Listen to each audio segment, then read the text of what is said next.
Hello friends, how are y'all doing? Welcome to Changing Tracks. Today we have Sally with us. Sally, how are you? Welcome to Changing Tracks. Well, thank you for having me.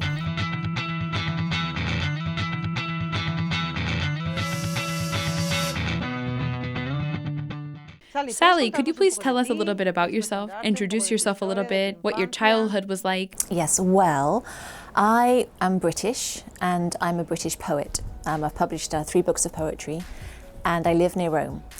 And I was raised as an atheist. And my father was a very, very strong atheist and very much brought me up, not just that, religion was something that could be ignored, but actively that religion was something evil and wrong. And, I was brought up with, Karl Marx and to quote from Karl Marx, etc.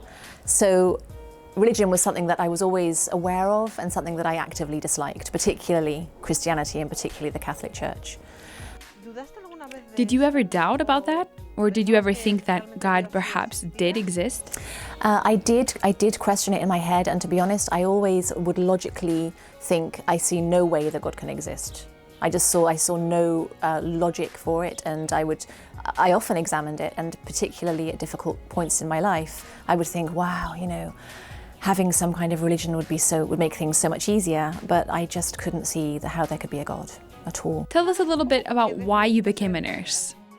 Yeah, well, this was the other thing about my dad, really, and my family, generally, is that they're very good at helping other people and helping the underdog, and that was very much part of my upbringing, and I think it's really very much part of my character. As a child, I wanted to have my own old people's home. That was my dream, and so when I grew up, I was encouraged to become a psychologist or something, but I didn't want to be in an office just doing paperwork or whatever. And so I thought I'd like to be a nurse so I could actively feed people and dress people and bathe people and look after them. So that was why I became a nurse. And I became a psychiatric nurse because I particularly wanted to listen to people and talk to people, and the physical stuff scared me a little bit. So I thought I'd be better off, doing the psychiatric. So I was in my early 20s and I was very young and very naive, but full of good intentions.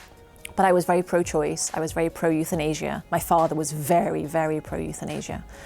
So that was challenging, when I was nursing patients who were dying. And there's in the book that I wrote, I talk about nursing one man who'd had a major stroke and wasn't responsive.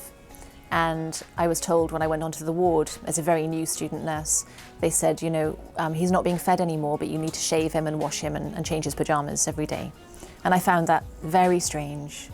And it wasn't like it made me actively question my stance on euthanasia at that point, odd as that may seem, but it just disturbed me. And then when the consultant said to me, no, this man has got to die, I just kind of backed off from Carlos because I'd actually developed quite a relationship with him. And then I began to think to myself, when I was told that he had to die, I began to think, oh, well, I'm wrong, he's not there, he doesn't know that I'm here. And yet during the nursing of him, I'd been quite sure that he knew that I was there. So it was confusing, I think those were very formative experiences. Did suffering mean anything to you? How did you deal with the suffering that your patients went through? I didn't see meaning in suffering, but I used literature. I was already writing poetry, and I used literature to try and to find beauty in ways of expressing things. So if I had a very traumatic experience with a patient and something very ugly occurred, if I could turn it into a poem, I kind of beautified it and held it in eternity. So there was something very religious about that, but I didn't see that. And in a sense, I was even quite idolatrous with literature. I thought it could save me. And of course, it can't. Ultimately, it's once you finish a good book, it'll stay with you for a while, but then, it goes away. What was your life like at that time? What plans did you have? Did you want to get married? Well, I think that this is kind of quite important because I think as a young woman in my 20s, I wouldn't even have dared to say that I wanted to get married. There were no men in London who would ever have said, oh, I'm thinking of getting married. It was off the table. And I think this is just tragic, and I suffered so much through my 20s because of that.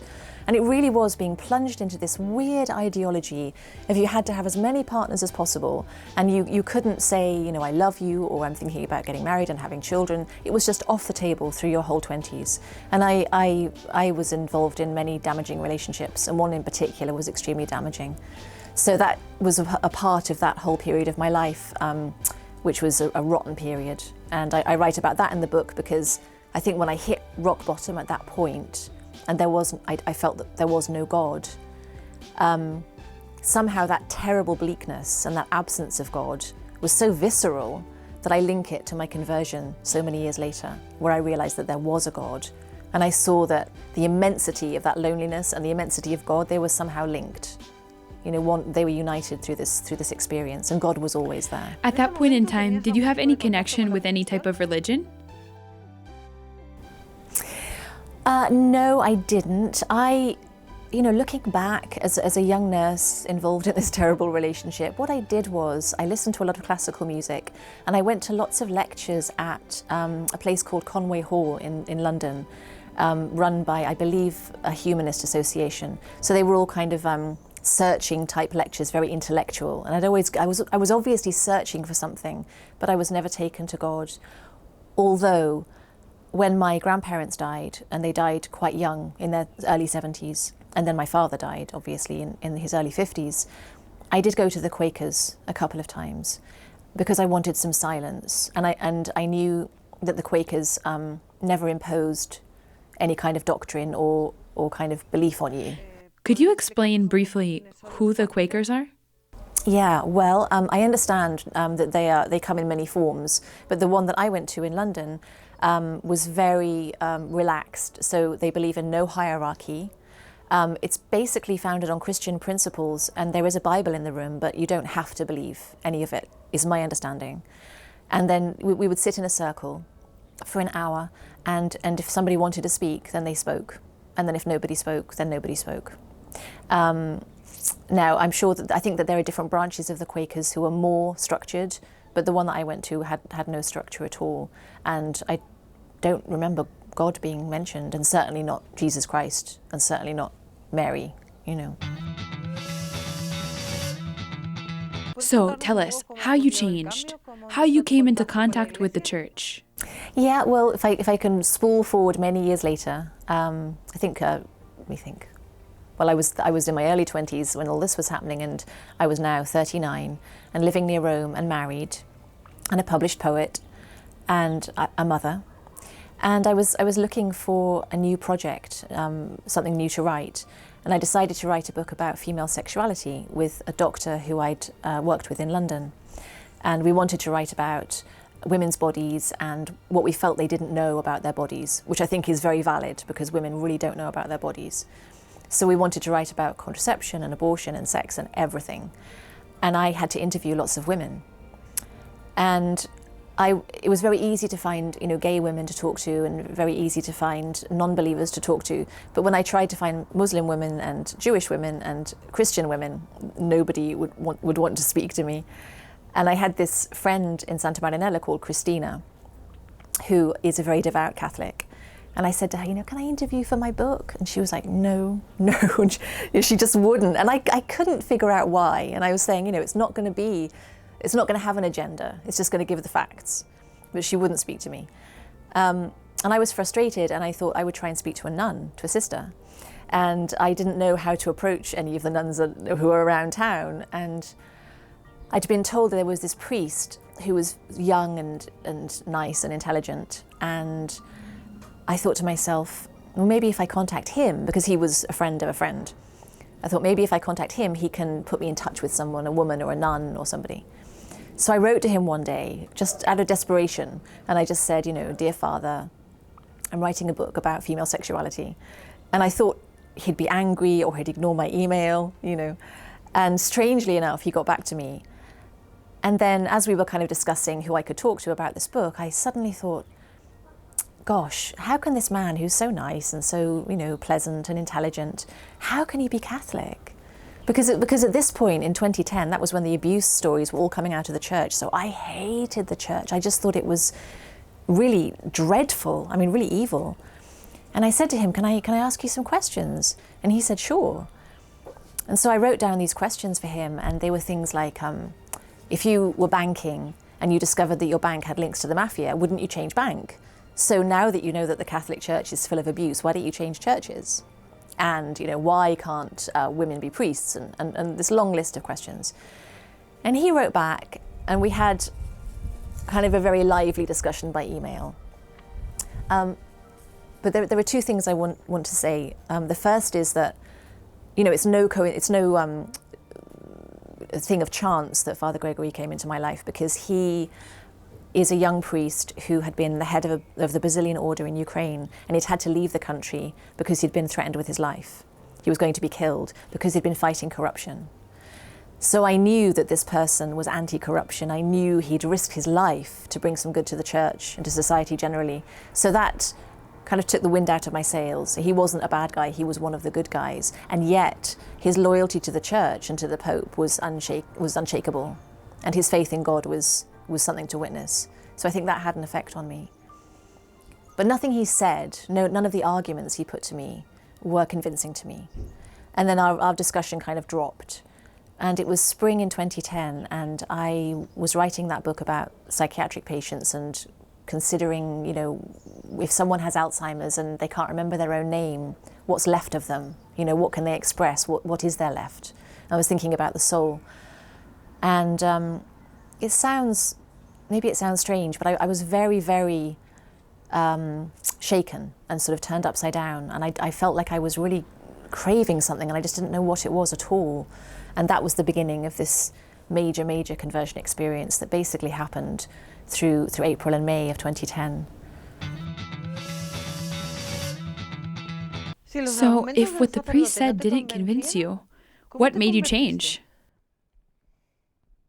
Well, yeah, I think this is very important because at that point God became involved, and people tend to forget that he's not a passive agent. God has a plan for each and every one of us. And to me, it was very clear that God was, waiting for a particular time when my soul was readied, and I was prepared to receive this new knowledge, which was enormous. And I had three, if you like, mystical experiences, which I realise in retrospect is what they were. And the first one, I was sitting on the edge of my bed, and I was just reading a book that I'd read many, many times before, called I Capture the Castle. And it's just a book for children, actually, and it's very, very good. And there's a vicar in there, and he's talking to the young protagonist who is an atheist, and he's explaining about religion. And he talks about how art is actually struggling for communion with God. And he talks about the word God being shorthand for where we come from and where we're going and what it's all about. And I had this absolute epiphany, if you like, of understanding that there was a God, that there was a creator. And it was a shattering thing. And yet I had no idea of any attribute that God would have. It was a faceless God. So, I didn't know if it was a Christian God or a God of Islam or anything. And so it was an experience that I could feel the joy. I thought to myself, gosh, if this is a creator and this creator knows me, there was the potential for the most incredible joy. But also there was fear, because I didn't understand how could there be suffering in the world, and what God was this? So I told Father Gregory, this priest, and we started talking about that.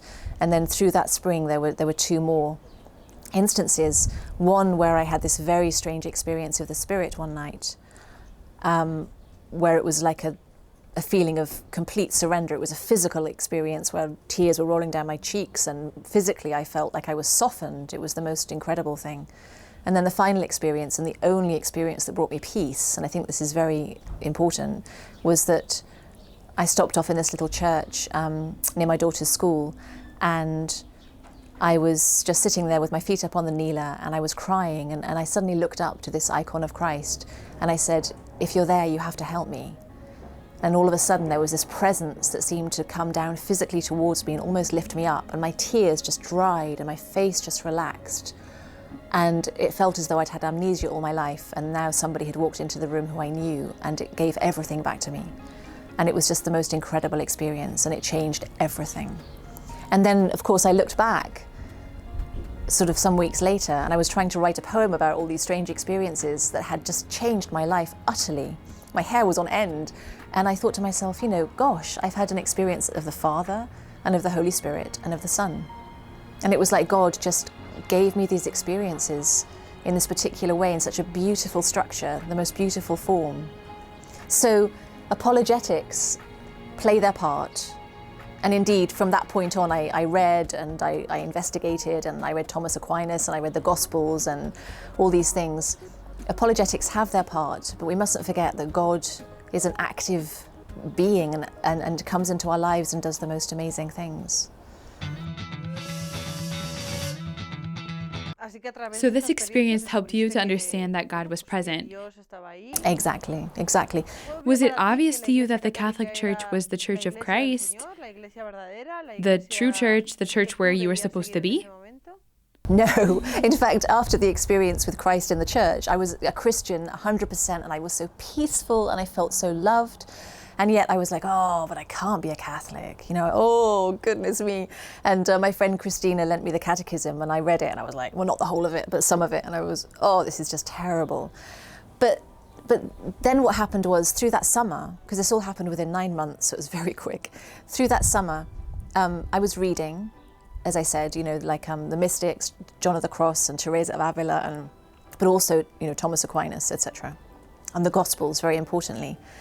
But also, much more importantly, I just realized that I was always looking for a Catholic church to go into, and I wanted to be with Christ. And I didn't know what a tabernacle was at that point, but I just knew that when I went into a Catholic church, I felt his presence. And when I gradually realized that that was where the host was kept, etc., I just wanted to receive communion. And so it was this absolute hunger for the Eucharist that drove me, until then things fell into place, and Christ's love fell into place, and you begin to see how logic and love they go together. You can't take the love and think, oh, well, I'll just do what I want to do. It's about loving him so much that his law just makes absolute sense in your heart. And so by the end of that summer, I wanted to be a Catholic, and in the December, I became a Catholic. What was holding you back from entering the Catholic Church? Was it the church's doctrine or the scandals? It was about homosexuality, and it was about the abuses of the church. I think those were the main things. And in fact, I was reading a lot of Simone Weil, and she said, she had a very strong experience of Christ, and she was drawn to Catholicism, but she said she wanted to remain outside the church in solidarity with those who were not welcome in the church, which of course I see now makes no sense, because everybody's welcome in the church. And then this is very important, what my friend Mel said to me that summer. She was a Christian then, and she's now Catholic too, but she became Catholic after me. And we were talking, and I was going on about the church, and the abuses and this and that and the other. And she said to me, if you care so much about the church, are you sure it's the right thing to stay on the outside of it? And it made so much sense.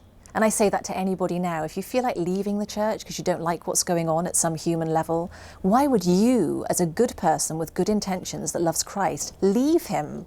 You have to stay in it because we're part of his body. We have to contribute. We have to be part of him and stay with him. How did you change your views on contraception and on homosexuality? Or what made you change? Well, it just all began to make sense. The contraception was very easy, actually. And I think that, strangely enough, when I was writing the book when I started to write the book about female sexuality, I was already very interested in natural family planning, because it made such sense in terms of women's health and knowing their bodies, because, the pill is just, I'd personally experienced it in a terrible way. So I think it made sense on the natural level. And then I began to understand about, God's design and procreation, and about how, we're called to not respond always to our passions, and we're called to something higher, and we're called not only to procreate and to have sex for pleasure, etc., but we're called to be able to be chaste and to abstain from things. It's just normal. I think it's just part of being mature, so that made absolute sense. The homosexuality question, I think that's one of the hardest ones, particularly because I'm not gay. So how can I sit here and say something to somebody who is gay? But I just began to see, in the same way, that when you love Christ, you're called to behave in a certain way and to do things in a certain way, and that Christ becomes the center of your life, and you love nothing more.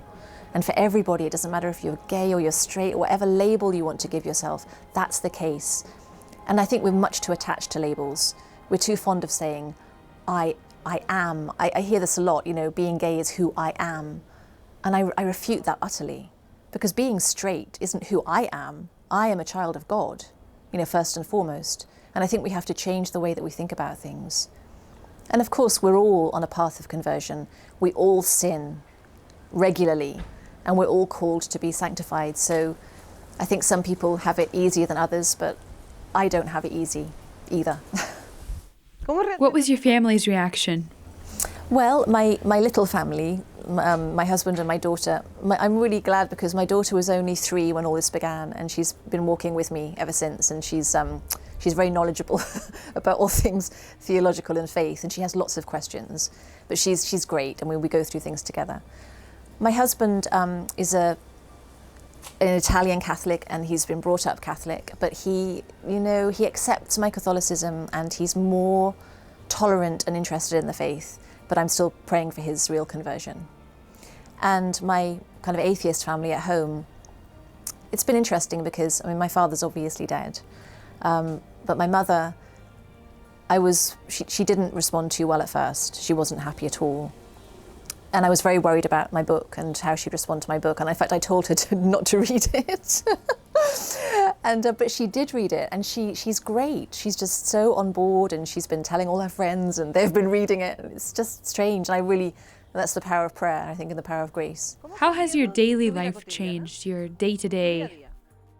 Oh, there's a huge change. For a start, I go to Mass every day, and prayer is so much a part of my life. And I was always an anxious type, and I still am. We don't change in that sense. We kind of have these things, these crosses to bear. But now I most of the time I'm able to turn to Christ immediately, and to let him help me, and to place things at the foot of the cross, and that's an enormous help. So things have changed enormously, and I don't fret about things as much as I used to. When were you baptized? I was actually baptised as a baby, because in those days you had to be baptised to do various jobs in Britain, and so my parents got me baptised as like a social rite. But the moment I entered the church was incredible, because it's quite a story on its own. I was supposed to be received into the church by Cardinal Courtier in the Church of the Angelicum University, and that particular day there were demonstrations and protests in Rome against the government, and so we were told not to come in, and we went in anyway because I was so desperate to be received into the church.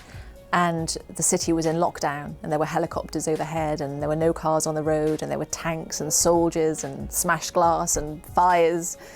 And we walked, Father Gregory and I, across the city, avoiding all the trouble. And we got to the Angelicum, and we said, we're here. And Bishop Moreau, as he is now, said to me, "Great, you made it, but Cardinal Courtier is stuck the other side of the river. He can't cross the river to get here." And I was like, "Oh!" And he said, "Well, I've already telephoned, and he says he'll receive you in the Vatican. Is that okay? Will you walk? Do you like to walk?" And I said, "Sure." And so we all walked across the city, and it was the strangest experience because there were no cars, and it was just eerily quiet. And there were these huge murmurations of starlings. In Rome you get those huge clouds of starlings. They were all coming over our heads and pooping on us all. It was very strange. And then we arrived at the Vatican, and I was received in Santa Marta, which is where Pope Francis lives now. And it was just the sense of relief, and when I received communion, it was just the sense of this incredible embrace, and just feeling, like people say, like I'd come home, and just feeling such love and such certainty. Since your conversion, have you continued to write poetry? Has your style of writing changed? I have written poetry, and most of it is religious, because I always write about what's dear to my heart. But of course, since then I've been writing articles as well, and have written my book about my conversion, and now I'm writing a novel. So, I'd say I've kind of branched out a bit. Could you tell us a little bit about the book on your conversion? Yes, I wondered about whether to write it, because I wondered whether those experiences, they were so personal and so dramatic, I didn't know whether I should share them for some time. And then through prayer, I felt strongly through prayer that I should write the book. And I began to see that God had given me this amazing poem. It was already written, and I just had to write it down. And so I prayed every day very much about the book, and I kind of did it as much as I could with God. I felt His presence so strongly. And now that I've written it, and now it's been published, I see so clearly that I had to write it because so many people have contacted me and said that hearing the experiences has been so good for them. And I think I've realized that God is so specific and yet so universal. And so things happen to us and we're right, they are just for us. I mean, what happened to me was designed for me, and yet it's always for everybody as well. And people are glad to hear what you've been through. Sally, thank you very much. Thanks for being with us. Thanks for your testimony. Keep going with your poetry and books. Thank you. Well, thank you for having me.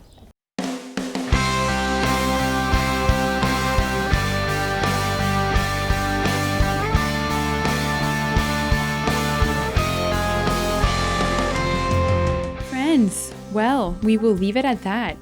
This life, it can seem so day-to-day, so normal, so full of God from the first instant. She denied it, but God was there with her. And in the end, she couldn't deny it. Her testimony, her books, her poems, don't forget to look for them, buy them, read them. God is everywhere. Trust in Him. Thanks.